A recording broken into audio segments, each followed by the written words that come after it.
Est-ce que tu penses que ça peut, j'allais dire mettre en péril, c'est très fort en tout cas. Est-ce que tu penses que Luis Enrique est capable de mettre en valeur les qualités naturelles de Nuno Mendes? Je pense que dans cette saison où il y a quand même un process tactique qui a été mis en place de la part de Luis Enrique, dont on pourra juger les côtés positifs et les côtés négatifs sans aucun problème, mais il y a quand même quelque chose de très clair qui a été mis en place, l'utilisation de la symétrie notamment dans cette équipe-là, certaines phases de relance très claires, l'optimisation, on va dire, du pressing, même si c'est pas du tout encore parfait, mais notamment l'intégration d'Mbappé en numéro 9 dans cette optique-là, d'être beaucoup plus fort au pressing. Il y a une couleur tactique très forte. Nuno Mendes, c'est un joueur explosif et il t'apporte forcément autre chose.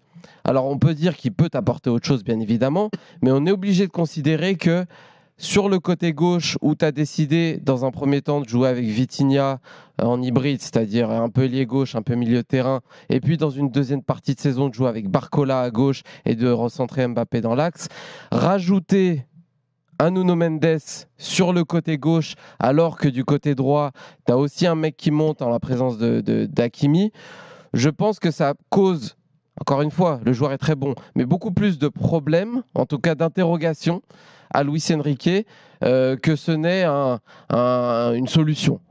Je le pense. D'autant plus qu'il a mis sur. J'ai entendu, moi, en conférence de presse parler de Nuno Mendes, ça m'a fait rire un petit peu, mais il a dit doucement, doucement, on va l'intégrer tout doucement, d'un point de vue technique, mental. Non, mais tu vois, il pourrait très bien dire que c'est un apport qui est exceptionnel et on va essayer de le préparer très vite pour la Ligue des Champions. Je pense que c'est quand même une question dans son esprit et dans son dispositif tactique qui, quoi qu'il arrive, va poser un problème. Parce que dans mon esprit, il y a 3 solutions. Soit il ne le met pas, je parle globalement dans les gros matchs, et soit il ne fait pas de dispositif avec lui jusqu'à la fin de la saison, soit il enlève Barcola, parce que j'ai du mal à voir Barcola et Nuno Mendes sur le côté, donc il remet Vitinha, soit il passe à une vraie défense à 3, et il assume les vrais pistons, avec Nuno Mendes et Hakimi, mais met vraiment 3 défenseurs centraux.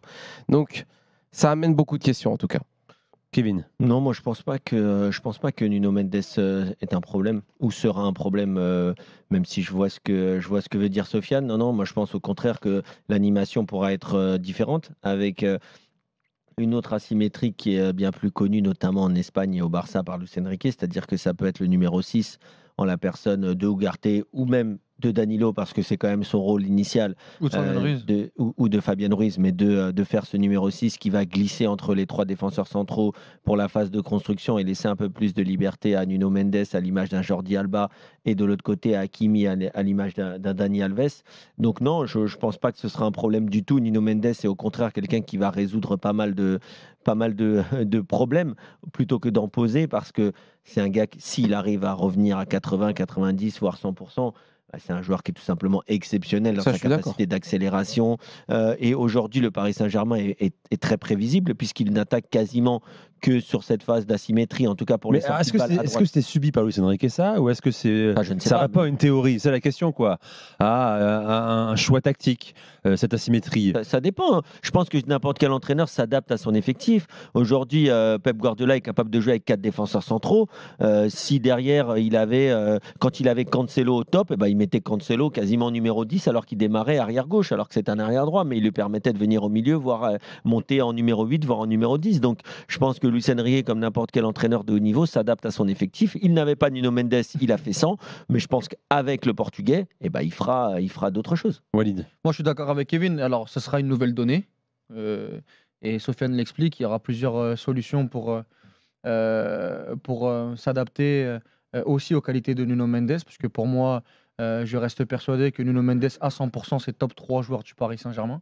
Et il l'a montré notamment sur la très très belle période du PSG l'an dernier, où avec Neymar sur ce fameux côté gauche, les deux se trouvaient très très bien, et c'était une vraie force du Paris Saint-Germain. Je rappelle aussi que sur le match aller contre le Bayern Munich, on a beaucoup parlé de l'entrée de Mbappé, mais c'est surtout lui en deuxième mi-temps qui faisait d'énormes différences pour servir Mbappé dans les meilleures conditions. Donc en fait, moi je peux pas utiliser le mot problème en fait avec Nuno Mendes. Après, il va falloir voir aussi comment il va revenir. Est-ce qu'il va être à 100% directement?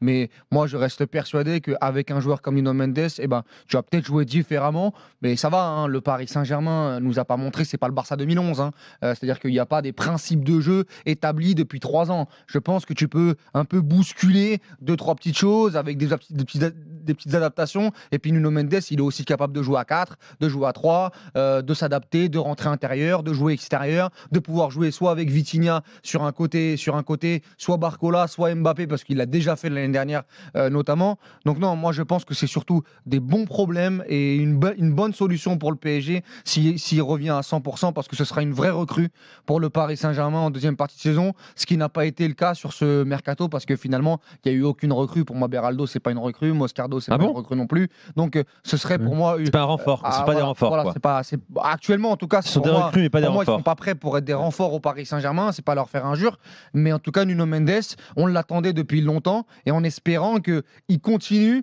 à progresser et à enchaîner les minutes, parce que ça commence à devenir un joueur un peu fragile. Et moi j'ai peur du Nuno Mendes, Renato Sanchez qui se blesse énormément. Donc c'est surtout ça, moi, ma priorité, c'est qu'il enchaîne. Et s'il enchaîne, il jouera titulaire indiscutable au PSG, il n'y aura pas de problème.